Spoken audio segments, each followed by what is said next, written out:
السلام علیکم جی۔ گزشتہ روز جب یہ آپ کے پاس ولاگ پہنچے گا تو اس وقت تک ہو سکتا ہے کہ سپریم کورٹ کی چوتھے دن کی پروسیڈنگ جو ہے وہ ختم ہو گئی ہو۔ جس طرح جسے کہنا چاہیے کہ دھیمے دھیمے یا مخنث انداز کے اندر پی ایم ایل این، آپ دیکھیں نا مخدوم علی خان صاحب کو پی ایم ایل این نے، مخدوم علی خان صاحب مشرف صاحب کے رہے ہوئے ہیں اٹارنی جنرل، ان کو پی ایم ایل این نے اپنا وکیل مقرر کیا ہے، اور سماعت کے آغاز میں ہی ان کی ججوں کے ساتھ چونچ بھی لڑ گئی ہے، اور انہوں نے طنز کیا اور ججوں نے آگے سے چیف جسٹس صاحب نے اس سے ڈبل طنز کر دیا، تو ٹھیک ہے، اور ان کو ملا بھی آدھا گھنٹہ ہے۔ اٹارنی جنرل کو 10-12 دن ملیں گے اس پہ اپنے آرگومنٹ دینے کے لیے، لیکن آج جو ہے وہ طلعت حسین صاحب نے بتایا ہوا تھا کہ یار یہ پتہ کریں اٹارنی جنرل کو اپوائنٹ کس نے کروایا تھا اور یہ ملتا کس کو ہے، ٹھیک ہے، یہ جو اینڈی خان، نتھن ڈوئی خان کا بیٹا ہے، یہ کس کو ملتا ہے جا کے اور کس کی ہدایت کے اوپر عمل کر رہا ہے، یہ پرچی کس کی تھی، ٹھیک ہے، تو پھر آپ کو پتہ چلے گا کہ گیم کون کر رہا ہے۔ جب یہ ہم نے پڑھی تو ہم نے کہا یار یہ تو کسی صاحب بندے سے، سرجی سے جو ہے وہ رہنمائی لی جائے، تو پھر ایک سرجی ہمارے بھی تو ہے نا جی، آہو، وہ میں ہمیشہ ان کو فون کر کے نا تو پہلا مذاق یہی کرتا ہوں، سرجی میں کدو چکوانا جائے، تو وہ آگے سے کہتے وہ نہ کریا کرنا یار، نہیں ہونا نا ایسا، چھڑ دیا، ٹھیک ہے، تو وہ پھر سرجی سے میں نے کہا سرجی یہ کیا ہو رہا ہے، یہ مطلب کہ دونوں طرف آپ، میرا مطلب ہے آپ ہی کھیڑی جا رہے ہیں سر ہوں بڑے سر ہوں، اور نے کہا نہیں ایسی کوئی بات نہیں، وہ آپ بس یہ دیکھیں کہ معاملہ سارے ٹھیک جا رہے ہیں، وہ کوئی ایسا ضرورت نہیں ہے، آپ کو پریشان ہونے کی ضرورت نہیں ہے، آپ نتائج کے اوپر نظر رکھیں۔ میں کہا جی تسی مینوں پہلے بھی یہی کہندے رہے سو کہ نہیں نواز شریف ڈسکوالیفائی نہیں ہوتا، اور اخیر پہ اس کو وہ جو تھا بیٹے سے تنخواہ لینے کے اوپر تون دیا تھا آپ نے، کیونکہ آرگومنٹ تو نظر آ رہے تھے نا کہ نواز شریف پینلائز نہیں ہوتا، اس کو پنشمنٹ نہیں دی جا سکتی، اور وہ جو واجد ضیاء نکال کے لایا تھا کخ بھی نہیں تھا اس کے اندر، اور جو وہ والیوم 10 کا ہوا تھا وہ یوتھیوں ہونتے کار دے والیوم 10 پبلک نا، ٹھیک ہے، اب تو امریکہ کی طرف سے سازش آ گئی، تو اب بتاؤ کس کس ملک نے نواز شریف کے ساتھ کولائڈ کیا تھا، ٹھیک ہے، مطلب میں یوتھی ججوں سمیت بھی کہہ رہا ہوں، اب تو وہ ریٹائر ہو گئے، ٹھیک ہے، تاریخ کے کوڑے دان کا حصہ ہو گئے، اور خود سے مطلب بڑا دل کرتا ہے ہٹا کے آپ کا نام لینے سے، وہ ثاقب انصارے وہ کرنا یار پبلک، اب والیوم 10 پبلک کرنا یار، کیوں نہیں کرتا آپ، ٹھیک ہے، بتا ہی دے قوم کو، اب ریٹائر ہوئے بھی تمہیں 2 سال ہو گئے، قوم کو بتا کہ اس کے اندر کتنے کتنے خطرناک فیکٹس تھے جو آپ نے اس وقت وسیع تر مفاد کے اندر نہیں بتائے تھے، بھونکتے کیوں نہیں آپ، بھونکو نا یار، تو خیر یہ وہ ڈرامے باز ہیں، تو ہم چھوڑیں جی اس بات کو، ہم اپنے اس کی طرف آتے ہیں، تو خیر وہ سر نے کہا کہ نہیں ایسی کوئی بات نہیں ہے، آپ بے فکر رہیں، اب سر نے جو ہے وہ تسلی اور تشفی تو مجھے بہت زیادہ دی ہے، اب وہ تسلی اور تشفی میں قبول کیسے کروں، میرا دل نہیں کہا رہا، لیکن بہرحال سر نے کہا ہے تو پھر ٹھیک ہی کہا ہوگا، خیر آگے چلتے ہیں۔ اب وہ جو ہے وہ ہر ایک کو نظر آ رہا ہے کہ جو ہے وہ عدلیہ کا کیا موڈ ہے اور ججز کی کیا باڈی لینگویج ہے، اس کے بعد تو کوئی گنجائش نہیں بچتی، اور شیخ رشید صاحب نے صبح صبح آ کے انٹرویو بھی دے دیا، اور مجھے یاد آ گیا کہ جب وہ پاناما والا چل رہا تھا تو شیخ رشید صاحب ایک دن پہلے آیا کرتے تھے، سپریم کورٹ کے باہر پوڈیم لگا ہوتا تھا، وہاں پہ خطاب فرماتے تھے، اور اگلے دن وہی سوالات جو ہوتے تھے یا وہی آبزرویشن اندر بینچ سے آ رہی ہوتی تھی، ٹھیک، تو شیخ رشید صاحب نے اپنا ذمہ داری سنبھال لی ہے، اور انہوں نے کہا کہ جناب یہ ان کو یہ تاریخوں پہ تاریخیں ملتی رہیں گی اپوزیشن کو، اور ارجنمنٹ پہ ارجنمنٹ ہوتی رہے گی، اور اس کے بعد پھر دیکھیے گا الیکشن کی ڈیٹ پاس آ جائے، اور جس ایفیشینٹی سے، جس صورت کے ساتھ اس وقت پی ٹی آئی الیکشن کی اس کے اوپر بھگٹٹ بھاگتی چلی جا رہی ہے، تازہ ترین اطلاعات کے مطابق انہوں نے وہ فارم بھی اپلوڈ کر دیا ہوا ہے، اور تمام یوتھیوں کو جو کہ ایک ایک سم کے اوپر 400 جنہوں نے اکاؤنٹ بنائے ہوئے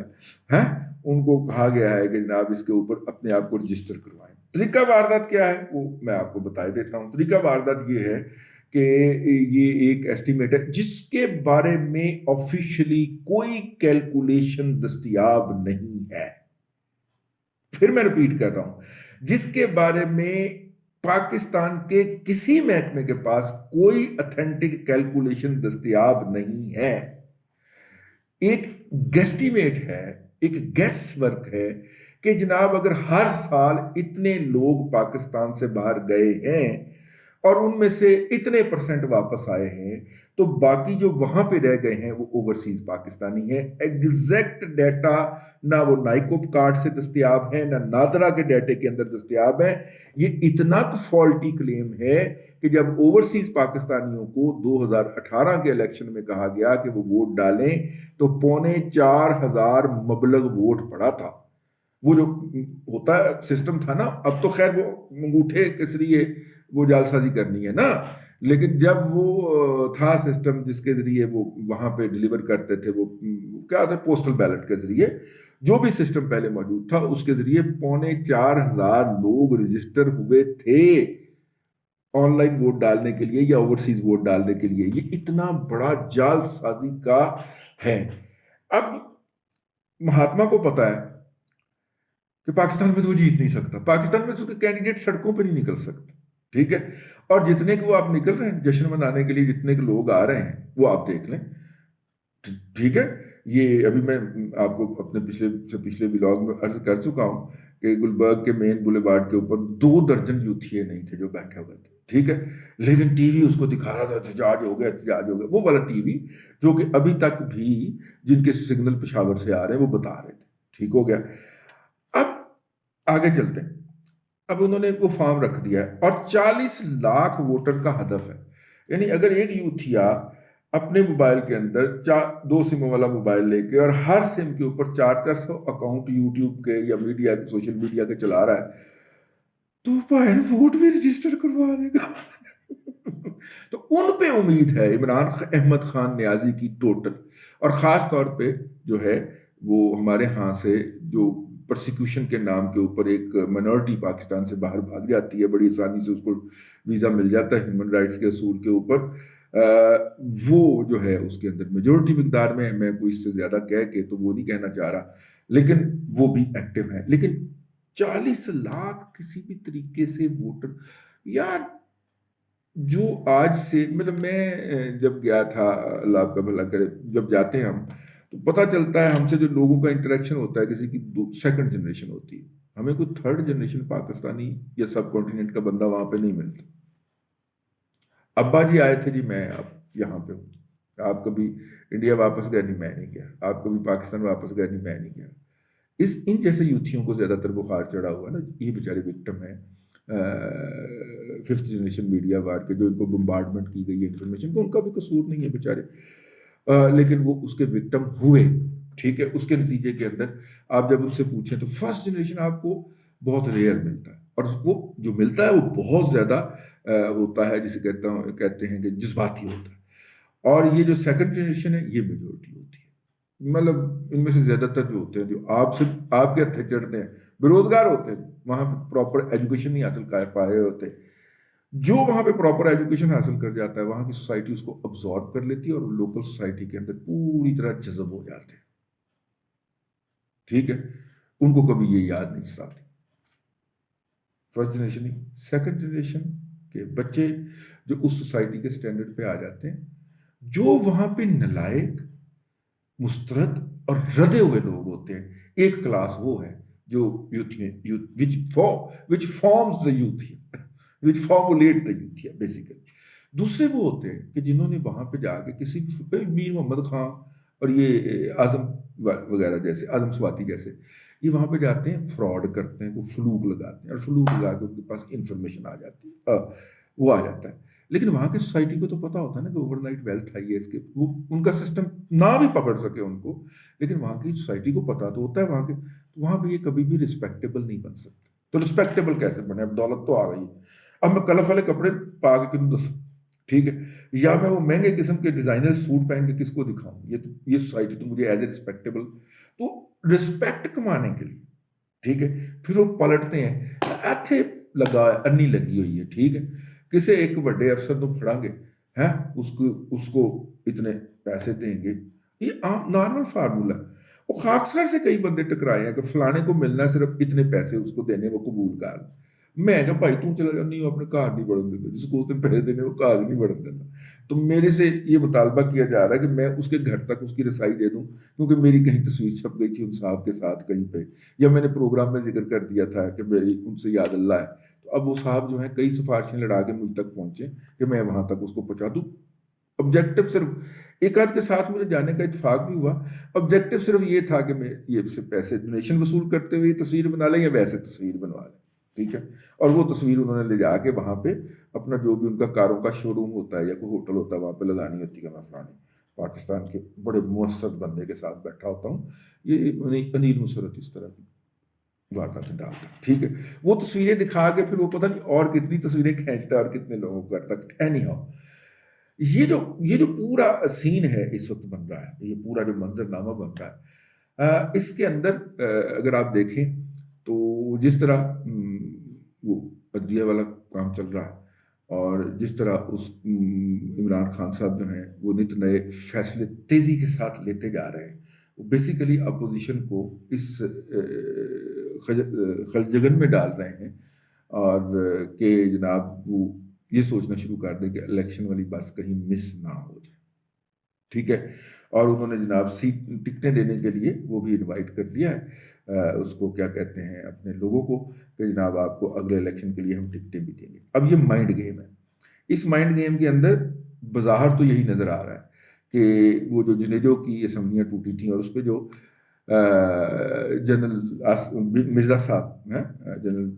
مرزا صاحب جو تھے اس وقت جو چیف تھے, انہوں نے باقاعدہ اس بات کا اعتراف بھی کیا تھا کہ انہوں نے عدالت کو دھمکی دی تھی کہ یہ پروسیس چل پڑا تو اس کو نہ روکا جائے. تو ٹھیک ہے. اور وہ انٹرویو ہمارے دوست جو ہیں انہوں نے لیا تھا اور پھر جب عدالت نے کنٹیمپٹ جاری کیا تو اس نے جا کے جنرل صاحب کو کہا کہ یہ کنٹیمپٹ نوٹس ہو گیا. جنرل صاحب نے کہا کاغذ پڑھا. ٹھیک ہے. جنرل صاحب نے بیگ مرزا صاحب جو ہیں حیات ہے ماشاء اللہ, انہوں نے اپنے ہاتھ سے لکھ کے دیا. رپورٹر نے جا کے عدالت میں پیش کر دیا. عدالت کی بکری بہہ گئی تھی. نسیم حسن صاحب پہلے دن بڑا ٹڈا تھا. ٹڈا یہ سسر ہے نا یہ کھوسے کا, یہ ٹڈا بڑا ٹپکا تھا. لیکن جیسے ہی اس نے جا کے اسٹیٹمنٹ جمع کرائی کوٹا صاحب نے تو پھر ایڈجسٹمنٹ ہو گئی تھی. اس کے بعد کوئی کنٹیمپٹ پروسیڈنگ نہیں ہوئی اس کے خلاف. اتنی کی اوقات تھی اس کی. تو خیر یہ ایک تھا. اب ایسی صورت کے اندر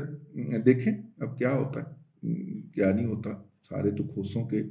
اور نسیم حسن شاہوں کے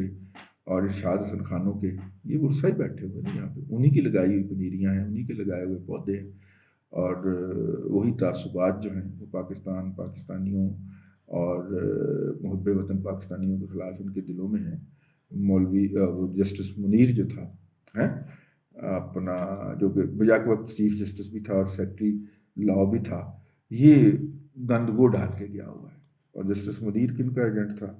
وہ اب تاریخ کی کتابوں کے اندر ہے. اور کئی کیبلز جو ہیں وہ جو 60 سال کے بعد 50 سال کے بعد امریکہ کے اندر پبلک ہو رہی ہیں ان کے اندر لکھا ہوا پڑھ لو یاد. ٹھیک ہے. رشید ہو گیا ایک اور یہ جسٹس منیر ہو گیا. یہ کون تھے, یہ کس کے انسٹالڈ تھے, کس کے لیپ پالک تھے, کنہوں نے ان کو یہاں پہ اپوائنٹ کروایا. اور پھر یوں پاکستان کی عدلیہ جو تھی جیسے ہی گورے جج یہاں سے گئے تو ان کے بعد جو تھی وہ کن لوگوں کو وہ چارج ہینڈ اوور کر کے گئے. یہ آپ اگر پڑھ لیں مطلب دیکھیں چلیں آپ فوج کا نہیں پڑھ سکتے سسٹم کہ کتنے بریگیڈیئر ہمارے حصے میں آئے تھے 1947 میں. اب ماشاءاللہ 200 سے زیادہ ہمارے جرنیل ہوتے ہیں. تو آپ وہ تو ذرا پڑھیں کہ پاکستان کی عدلیہ کے اندر وہ تو ہم نہیں پڑھ سکتے نا, وہ سب مائنڈ کر جاتے ہیں. ایڈ پڑھ سکتے ہو نا تو پڑھو انہوں پیپرز جیسے جا کے آن لائن پائے گئے جی. تسی ویکیپیڈیا کے پیچھے پہ رہتے کدی وہ پیپر وغیرہ بھی پڑھو پتہ لگے یہ پاکستان کی عدلیہ کی بنیادی طور پہ کہاں پہ رکھی ہی غلط گئی تھی اور کس طرح جو پہلے اڈاپٹیڈ مطلب آپ سمجھ لیں کہ لوکل اڈاپٹیڈ جو ایجنٹ پرووکیٹو جو تھے ان کو جناب صلہ کے طور پہ کیا گیا. اور پھر وہ آگے انہوں نے منیر ہو یا رشید ہو ان سب نے اپنی اپنی لیگیسیز جنریٹ کی اور لیگیسیز بھی ایسی جنریٹ کی اور اپنے بارے میں ایسا کچھ تاریخ میں لکھوا لیا کہ اب جب ہم ان کے بارے میں لوگوں کو کہتے ہیں کہ اتنے سال کے بعد ریویل ہو جائے کہ اے بھی 2 نمبر آ جائے تو لوگ مارنے کو دوڑتے ہیں باقاعدہ اللہ کی قسم. ٹھیک ہے. لیکن اب وہ کیا کریں, وہ نئے فیکٹس آ رہے ہیں اور ان لوگوں کے کردار بالکل ایسے اس میں فٹ بیٹھ رہے ہیں کہ واقعی یہی تھا. تو خیر یہ تاریخ ہے ہماری. دیکھیے کہاں پہ جا کے معاملہ رکتا ہے مجھے کوئی اس سے اچھی امید نہیں ہے، اور میں جناب طلعت حسین صاحب سے ایگری کرتا ہوں کہ یہ ری لانچنگ سیریمنی ہے، لیکن سر جی جو ہے یہ ماننے کو تیار نہیں ہے۔ سر جی کہتے ہیں بس تو چپ کر کے دیکھتا جا کہ ہوتا کیا ہے۔ اب دیکھیے طلعت صاحب یا میں درست ثابت ہوتے ہیں یا سر جی نے جو دلاسا دیا ہے وہ صحیح ثابت ہوتا ہے۔ اب تک کے لیے اتنا ہی۔ اللہ آپ کو آسانیاں عطا کرے اور آسانیاں خلق خدا میں تقسیم کرنے کی توفیق عطا کرے۔